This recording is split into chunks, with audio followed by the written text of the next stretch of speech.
A altas horas de la noche, en marzo de 1953, el hedor en los sótanos de Lubyanka no era solamente a humedad o a sudor frío. Era el olor acre, metálico y persistente del óxido, la pólvora quemada y algo mucho más profundo, algo que la cal nunca lograba erradicar por completo: el miedo coagulado. Vasily Blojin no estaba allí en su rol oficial. No llevaba su gabardina de cuero grueso, ni su gorra de comandante, ni se había puesto el delantal de carnicero que usaba meticulosamente para proteger su uniforme de la salpicadura de materia gris. Blojin, el verdugo principal, el artesano de la muerte por encargo, estaba sentado en una oficina anexa, escuchando el silencio. Era un silencio que solo conocían los hombres que habían pasado décadas asegurando que otros miles nunca volvieran a hablar. Su mano derecha se crispó inconscientemente, evocando el peso exacto de la Walter PPK alemana, su herramienta preferida, confiable y precisa. Nunca los revólveres pesados soviéticos, esos eran para los aficionados. La Walter era limpia, rápida. Estaba diseñada para matar de forma impersonal, administrativa. Blojin había perfeccionado esa administración como nadie más en la historia moderna. Se jactaba de haber matado a más de 7.000 personas personalmente, la mayoría de un solo tiro en la nuca. Eran cifras que destrozaban la lógica, una escala industrial de asesinato que solo podía existir bajo la sombra de José Stalin, su protector, su amo y ahora, su espectro. El gran borrado no siempre ocurría después de la muerte. A veces, la historia se reescribía mientras los protagonistas aún respiraban. Stalin había muerto unos días antes, pero para Blojin el cimiento del mundo se había fracturado. De repente, el silencio dejó de ser la prueba de un trabajo bien hecho para convertirse en la amenaza más pura. En la era soviética, los arquitectos de la purga eran los primeros candidatos para la siguiente. Los hombres que limpiaban la suciedad con sangre eran, en última instancia, la suciedad que debía ser limpiada. Blojin sabía lo que significaba la purga. Conoció cada cámara de tortura, cada celda de aislamiento. Él mismo había supervisado la muerte de mariscales, poetas, ingenieros e incluso a aquellos amigos que, hasta la semana anterior, habían brindado con él por la salud del camarada Stalin. Había sido la trituradora. Ahora sentía que la trituradora se estaba reajustando para devorarlo a él. El sistema que había utilizado para borrar a miles de sus víctimas estaba listo para borrarlo a él de la misma manera, de las fotos, de los archivos y, finalmente, de la existencia.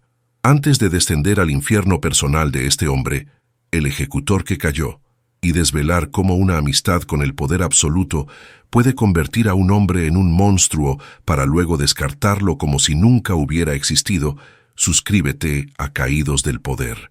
La historia oficial, la versión pulcra y propagandística que se enseñaba en las escuelas, nunca mencionó hombres como Blojin. Nunca podían existir. Eran el pegamento secreto que mantenía unida la fachada del paraíso obrero. Si Vasily Blojin era un producto, había que entender que fue moldeado no en la ideología, sino en la pura necesidad brutal del terror bolchevique. Nacido en 1895, en una familia campesina en el óblast de Vladimir, su vida comenzó en la miseria agrícola, un camino común para aquellos que buscaban redención en la revolución. Se unió al Ejército Rojo en 1918, un momento de caos y fanatismo, cuando la lealtad se medía en la voluntad de disparar al vecino si era catalogado como enemigo de clase. Pero la lealtad de Blojin no era ideológica, era visceral, una dedicación al hombre fuerte. Su verdadera carrera despegó en 1921, cuando fue reclutado por la Checa, la policía secreta que, incluso en su infancia, ya era famosa por su arbitrariedad y su crueldad sin límites. Blojin demostró ser excepcional de inmediato. No era un intelectual, no era un orador, era un ejecutor metódico, silencioso y, sobre todo, totalmente imperturbable. Mientras otros agentes se desgastaban por la presión de los interrogatorios o se hundían en el alcohol para olvidar el olor de la sangre, Blojin se dedicó a su tarea con la diligencia de un contable o de un relojero. Su habilidad para el trabajo sucio le valió un ascenso rápido, catapultándolo a una posición dentro de la OGPU, el sucesor de la Checa, en el temido Departamento Administrativo y de Sanciones, una oficina con un nombre burocrático para ocultar su función central, la matanza organizada. Para 1926, Blохin ya estaba a cargo de la comandatura del Kremlin, un título que significaba ser el custodio directo de la seguridad de la élite soviética, y, lo que era más importante, ser el verdugo personal y de confianza de un hombre en ascenso, José Stalin. La relación entre Blохin y Stalin trascendía la simple subordinación. Blохin no era un rival, no tenía ambiciones políticas, ni carisma, ni el tipo de intelecto que pudiera amenazar al líder. Era la herramienta perfecta, un hombre de origen humilde elevado por el dictador, cuya existencia entera dependía de la continuación del régimen y, por lo tanto, de la supervivencia del hombre en la cima. Stalin lo veía no solo como un siervo, sino como un guardián de sus secretos más oscuros. Blохin estaba en todas las fotos importantes, justo en el borde, sonriendo con esa sonrisa plana y sin alma, porque Stalin confiaba en él implícitamente. Era el hombre que se aseguraba de que los traidores, reales o imaginarios, desaparecieran sin dejar rastro.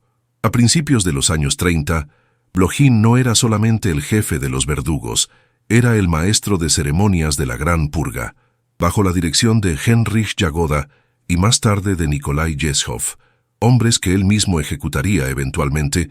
Blохin organizaba las matanzas diarias en Butovo y Komunarka, pero su obra maestra de eficiencia brutal, la que cimentó su infamia histórica aunque fuera totalmente secreta, tuvo lugar en la primavera de 1940, Katyn.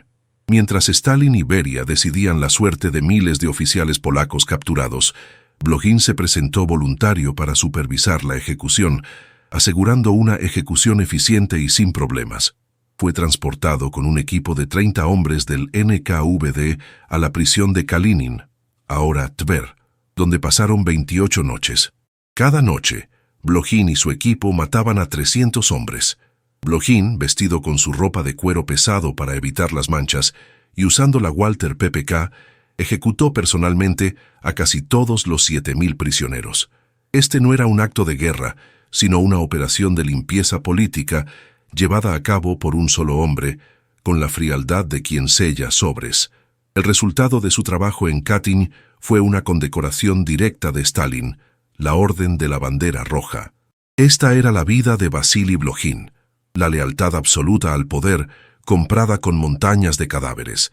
Pero incluso los cimientos de sangre más sólidos pueden resquebrajarse si el albañil principal, el hombre que firma los cheques de muerte, desaparece de la escena. El ascenso de Blохin no fue un ascenso a la gloria política, sino un profundo descenso a la maquinaria interna y oscura del Estado. Él no deseaba el aplauso de las masas, solo el asentimiento silencioso de Stalin.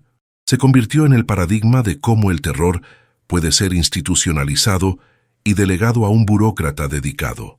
A finales de la década de 1930, durante el apogeo del Gran Terror, Blохin se encontró en una posición curiosamente segura. Mientras sus superiores caían como fichas de dominó, Jagoda fue fusilado, Yezhov torturado y luego ejecutado, Blохin permaneció intocable. La razón era simple. Los líderes de la policía secreta venían y se iban, siempre víctimas de su propia paranoia o de la de Stalin. Pero Blохin era una constante. Él era el conocimiento encarnado de cada crimen, la memoria viviente de cada traición ejecutada. Si Stalin lo hubiera eliminado, se habría deshecho de la única persona que podía limpiar eficazmente el desorden dejado por la última purga y empezar la siguiente. Blохin era demasiado útil para morir. Era un oficial superior dentro del Comisariado del Pueblo para Asuntos Internos, NKVD, pero su poder real residía en su acceso irrestricto a Stalin. Cuando un mariscal de alto rango era arrestado, era Blохin quien se aseguraba de que el trabajo se hiciera personalmente, garantizando que no hubiera fugas ni errores en el último momento. Cuando Stalin necesitaba que una ejecución clave pareciera un suicidio o un accidente en el Gulag, era Blохin quien orquestaba la mentira final. Su vida era una sinfonía de mentiras, sellada con una bala. Su método era tan frío como su reputación. En la prisión de Lubianka o en Lefortovo, Blохin no participaba en los interrogatorios brutales. Esperaba pacientemente en las celdas de ejecución, a menudo leyendo o fumando, mientras la víctima era arrastrada hasta él. Se negaba a usar los métodos estándar. Creía que la eficiencia era la clave, no la crueldad desmedida de algunos guardias. La brutalidad de Blохin residía precisamente en su falta de emoción. No ejecutaba por ira o por venganza ideológica, sino porque era su trabajo. Esta actitud profesional le permitió conservar la cordura, o lo que quedaba de ella, mientras sus colegas se derrumbaban. El uniforme de cuero negro que prefería usar no era una declaración de moda, sino una barrera práctica contra la sangre que inevitablemente salpicaba durante su jornada laboral. Era la armadura de un burócrata de la muerte. Cuando Lavrenti Beria tomó las riendas del NKVD después de la caída de Yezhov, la posición de Blохin se consolidó aún más. Beria era quizás el hombre más cínico y depravado del círculo íntimo de Stalin, y reconoció de inmediato el valor del ejecutor. Blохin se convirtió en el jefe de la sección especial, la unidad encargada de las ejecuciones de alto nivel y la eliminación de pruebas. Beria utilizaba a Blохin no solo para matar, sino como un recordatorio silencioso para todos los demás funcionarios de que, sin importar su rango o su cercanía al poder, un hombre con gabardina de cuero negro y una Walter PPK era el último juez. El sistema soviético, bajo Stalin, se había convertido en un culto a la personalidad apuntalado por la paranoia, y en ese sistema, la paranoia exigía un ejecutor confiable. Blохin no era un fiel creyente en el marxismo-leninismo, era un fiel creyente en el poder de Stalin para protegerlo. Esta lealtad inquebrantable fue su escudo durante 30 años. Recibió premios, condecoraciones y una vida materialmente cómoda, un oasis de seguridad en medio del terror. Era el único hombre que podía matar a un mariscal soviético, a un poeta y a un campesino en la misma tarde, e irse a casa a cenar con su familia sin mostrar rastro de estrés. Pero el peligro nunca reside en el pasado que has limpiado, sino en el futuro que se precipita. Y el futuro, para Vasily Blохin, se llamaba marzo de 1953. Mientras Blохin disfrutaba de su estatus privilegiado como el martillo del Kremlin, el clima político alrededor se volvía cada vez más irrespirable. La paranoia de Stalin, siempre latente, se había disparado en sus últimos años, magnificada por el aislamiento y la enfermedad. Los enemigos estaban en todas partes, especialmente entre aquellos más cercanos, y lo más aterrador para Blохin era que él conocía perfectamente el manual de cómo la paranoia se traducía en plomo. A finales de la década de 1940 y principios de los 50, se iniciaron purgas que afectaron a toda la cúpula de seguridad. El famoso asunto de Leningrado, donde miles de funcionarios del partido y sus familias fueron purgados, demostró que ni siquiera la lealtad regional o la antigüedad garantizaban la supervivencia. Más cerca del final, el complot de los médicos encendió la última llama de terror de Stalin, haciendo que el líder sospechara de su propia sombra, de su personal de seguridad e incluso de aquellos que lo mantenían con vida. Para Blохin, la situación era dualmente peligrosa. Por un lado, su experiencia y su capacidad para realizar eliminaciones sin dejar rastro lo hacían indispensable para Beria y para el círculo más cercano. Por otro lado, su historial de 30 años ejecutando órdenes significaba que él era un testigo incómodo, una biblioteca andante de los crímenes del partido. Era el hombre que había matado a los anteriores jefes de Blохin y a sus asociados. ¿Qué le impedía hacer lo mismo con los nuevos? La tensión se palpaba en los pasillos del Lubyanka. Los antiguos camaradas se evitaban. Cada reunión era potencialmente una emboscada. Blохin, el hombre que había infundido terror en incontables víctimas, comenzó a sentir el aliento helado del sistema que había servido. Sabía que su protector, Stalin, era la única membrana que lo separaba de la celda de interrogatorio. Había una regla no escrita pero férrea en la Unión Soviética. El verdugo nunca debía creerse invulnerable. El sistema lo utilizaba hasta que se agotaba su utilidad o hasta que acumulaba demasiados secretos. Entonces, el verdugo se convertía en el traidor. Blохin había visto esta transformación docenas de veces. El camarada de ayer era el enemigo de clase de hoy.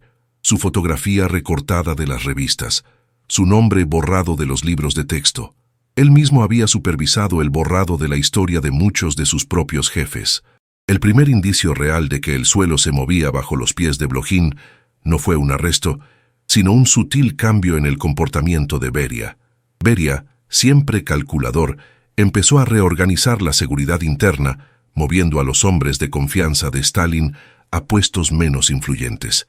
Blохin, con sus 30 años de servicio y sus 7.000 muertes a cuestas, era un hombre de la vieja guardia, un vestigio de la era de Yagoda y Yeshov que Beria preferiría ver desaparecer, pero Stalin murió. Y el mundo de Blохin colapsó con el último aliento del líder. La muerte de Stalin en marzo de 1953 desencadenó una lucha de poder frenética. Malenkov, Molotov, Khrushchev y el más peligroso de todos, Beria, se enfrentaron por el control. Beria, al mando de la maquinaria de seguridad y por lo tanto, el hombre más peligroso en Moscú, fue rápido. Su plan era simple: consolidar su poder liberando a algunos prisioneros, prometiendo una reforma en el sistema de seguridad y, crucialmente, eliminando a cualquiera que conociera demasiado sobre los crímenes pasados. Y en la cima de esa lista de testigos incómodos estaba el ejecutor principal, el hombre que había apretado el gatillo por Beria mismo. El hombre que había ordenado miles de ejecuciones se encontró de repente, por primera vez en su vida adulta, sin una orden por encima de la suya que garantizara su seguridad. Su lealtad ya no era un activo, era una condena. Era el confidente de un tirano muerto. La trituradora que había alimentado con sangre inocente ahora giraba hacia él, buscando su nombre. El arresto de Vasily Blохin no fue un espectáculo. No hubo un convoy de coches negros ni el despliegue público de fuerza que él mismo había orquestado para la caída de los mariscales. Fue un evento administrativo, una discreta nota de servicio entregada por hombres que él mismo había entrenado, hombres que le debían su carrera a la sangre que él había derramado. Simplemente se le informó que debía presentarse en el cuartel general para una reunión urgente sobre la reorganización post-Stalin. Blохin entendió de inmediato. El lobo se dirigía a la trampa que él mismo había diseñado para otros. El 26 de junio de 1953, el mundo político se conmocionó con la noticia del arresto, juicio sumario y ejecución de Lavrenti Beria. Este evento, que marcó el verdadero punto de inflexión en la lucha por el poder, selló la suerte de Blохin. Beria había sido el último de sus grandes protectores, el hombre que lo había mantenido en nómina.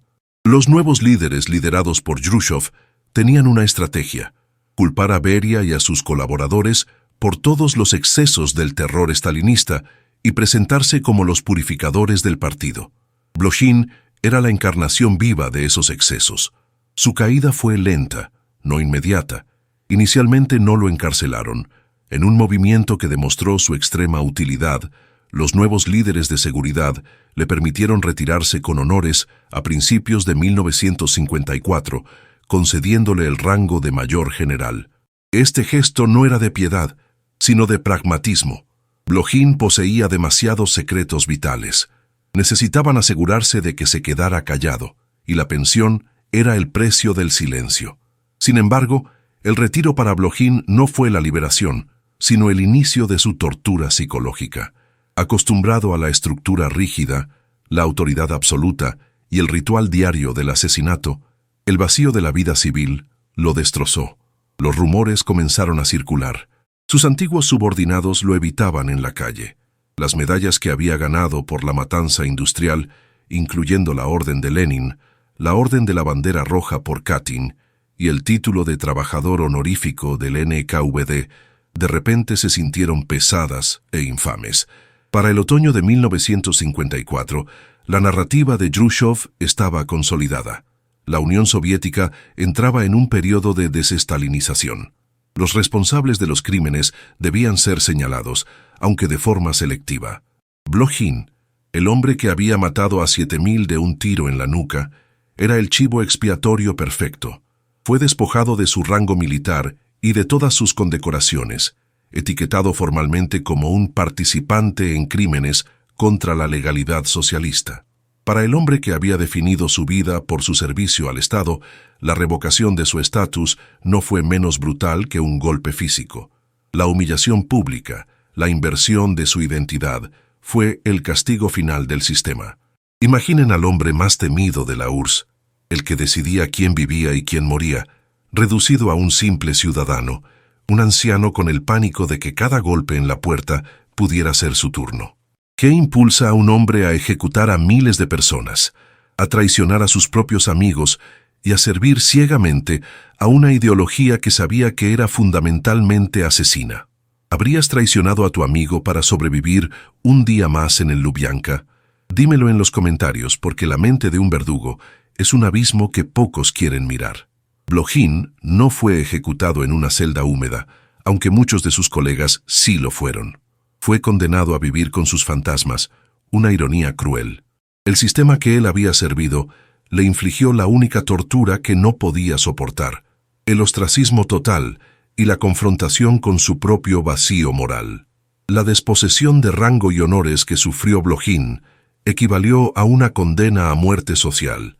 Sin embargo, no fue sometido a un juicio formal ante el Tribunal Supremo como lo fueron otros cabecillas del NKVD. El partido, obsesionado con la fachada y la propaganda, temía lo que Blojin pudiera revelar si se le permitía hablar públicamente, incluso bajo amenaza. Un juicio de Blojin habría expuesto al descubierto la complicidad de demasiados miembros del Politburó que ahora se presentaban como reformadores, incluido el propio Yrushov, que había firmado listas de ejecución masiva. Por lo tanto, su juicio se llevó a cabo en la sombra, en las oficinas internas del Presidium del Comité Central del Partido Comunista. Fue un proceso administrativo de condena, no de justicia. Los cargos no se centraron en las miles de ejecuciones que había realizado por orden directa, sino en los crímenes que el partido estaba dispuesto a reconocer: el uso excesivo de la fuerza, el abuso de autoridad y la violación de la legalidad socialista revolucionaria. La ironía era tan espesa que casi asfixiaba la atmósfera de las oficinas. El hombre que había sido la encarnación misma de la ilegalidad del terror era condenado por no ser lo suficientemente legal. Se le acusó de haber participado en las purgas contra gente inocente, una distinción moral absurda que el régimen intentaba establecer entre las víctimas aceptables, enemigos de clase, y las víctimas inaceptables, miembros del partido. A Blojin se le atribuyó la culpa por la ejecución de aquellos que el nuevo régimen deseaba rehabilitar póstumamente. Durante el proceso, se le obligó a firmar documentos en los que admitía su culpabilidad en la conspiración de Beria, aunque esta conspiración fuese la coartada perfecta de la nueva dirigencia. Blojin, el hombre que había forjado su identidad en la lealtad de acero, se vio obligado a repudiar todo aquello que había sostenido su vida. La presión psicológica fue inmensa. Blojin, acostumbrado a ser la figura de autoridad silenciosa, se convirtió en el objeto de la ira y el desprecio de los mismos camaradas que una década antes le pedían favores para acelerar ejecuciones. Los reformadores del partido, con su nuevo brillo moral, lo trataron como un paria, un residuo tóxico del pasado que debía ser neutralizado antes de la purificación completa. El veredicto fue previsiblemente devastador: degradación total. Se le retiró su pensión, sus privilegios, y se le prohibió cualquier participación futura en asuntos del Estado. Para un hombre cuya única identidad era su función dentro del Estado, esta sentencia lo dejó en un limbo existencial. Había dedicado su vida a borrar la existencia de otros.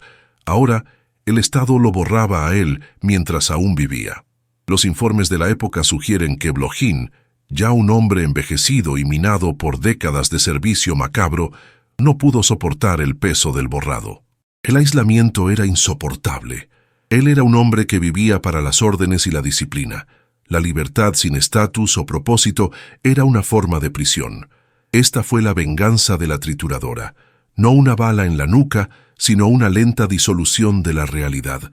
El ejecutor principal, el fiel siervo que había limpiado la suciedad del poder con su propia mano, fue considerado él mismo la suciedad final que debía ser barrida y olvidada. La ironía era que el hombre que había perfeccionado el asesinato administrativo para la gloria de la Unión Soviética, fue finalmente destruido por la administración de la misma Unión Soviética, solo que esta vez el objetivo era su alma. Vasily Blojin no murió frente a un pelotón de fusilamiento ni en una celda de ejecución oscura en el sótano del Lubianka. El destino, o más bien la despiadada eficiencia del partido, le reservó una ejecución más personal y prolongada. Su muerte no fue un acto de violencia de Estado, sino un acto de autoaniquilación provocado por la violencia psicológica del Estado. Tras ser despojado de todo en 1954, la mente de Blojin se desmoronó. Había pasado su vida entera operando bajo una capa de negación emocional, tratando la matanza masiva como una tarea de oficina. Al retirarse esa estructura de autoridad y la protección de Stalin, la realidad de sus actos, mantenida a raya por 30 años de disciplina militar, se precipitó sobre él. Cayó en un alcoholismo severo y en una depresión profunda. Los informes médicos posteriores mencionaron síndrome de debilidad psicótica y alucinaciones. El hombre que nunca tembló al apretar el gatillo contra miles de víctimas, ahora no podía soportar el silencio de su propia casa, el reflejo en el espejo o la ausencia de la orden diaria. Sus fantasmas no eran metafóricos, eran reales, invadiendo su aislamiento. El 3 de febrero de 1955, el ejecutor principal se quitó la vida. La causa oficial de su muerte registrada en el obituario fue suicidio. Los detalles precisos, como la herramienta utilizada y el lugar exacto, fueron inmediatamente clasificados y se perdieron en la burocracia del secreto soviético. Era imperativo que el hombre encargado de ejecutar el terror no se convirtiera en un mártir o en un símbolo, ni siquiera en un símbolo de la corrupción interna. Debía simplemente desvanecerse.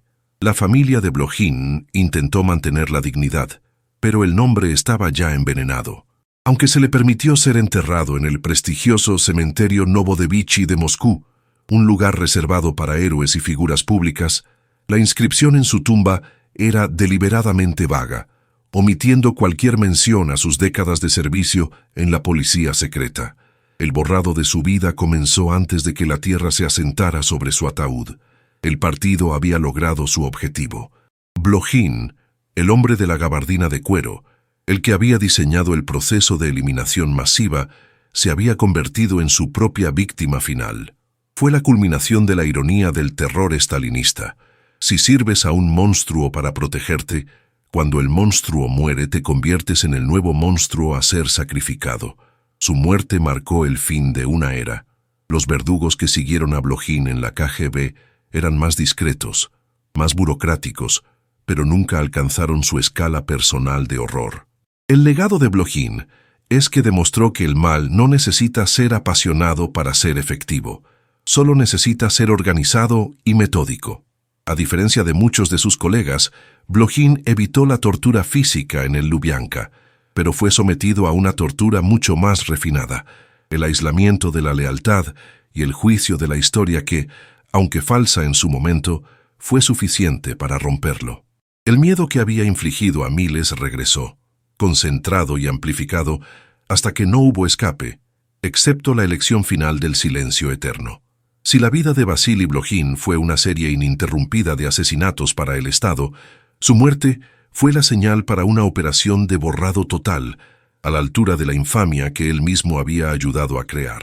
El objetivo era claro: eliminar cualquier rastro físico o documental de que un hombre con el rango de mayor general y con decoraciones del más alto nivel había dedicado su vida a la masacre industrial bajo órdenes directas de Stalin.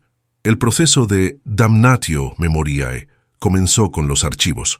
Los documentos del NKVD y MGB, que detallaban sus operaciones en Katyn y sus miles de ejecuciones personales, fueron inmediatamente clasificados con el sello de máximo secreto, enterrados en lo profundo de los archivos del partido, lejos de cualquier historiador.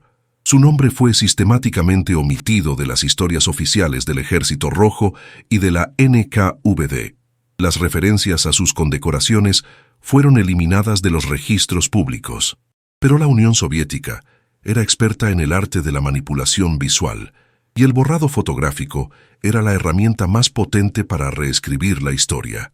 Blojin debido a su cercanía física a Stalin, aparecía en docenas de fotografías de la élite de seguridad soviética de las décadas de 1930 y 1940. En estas imágenes, a menudo estaba sonriendo tímidamente, justo detrás de Stalin o Beria. A medida que el proceso de desestalinización se aceleraba, las copias maestras de estas fotografías fueron retocadas. Blojin simplemente desapareció. Su figura se convirtió en un vacío, o fue reemplazada por un fondo de pared o un fragmento de otro oficial que sí era aceptable para la nueva narrativa histórica. Este borrado no era solo para el público, era para la psique colectiva. Era crucial que las nuevas generaciones creyeran que el terror había sido obra de unos pocos hombres malvados, como Yagoda o Yeshov, que habían operado sin el conocimiento del buen partido. Blojin, por su papel duradero y su íntima relación con Stalin, no encajaba en esta narrativa. Si el hombre que había matado a 7.000 personas era un producto del sistema y no una aberración, ¿qué decía eso del sistema mismo? Para la familia de Blojin, el borrado tuvo consecuencias personales directas.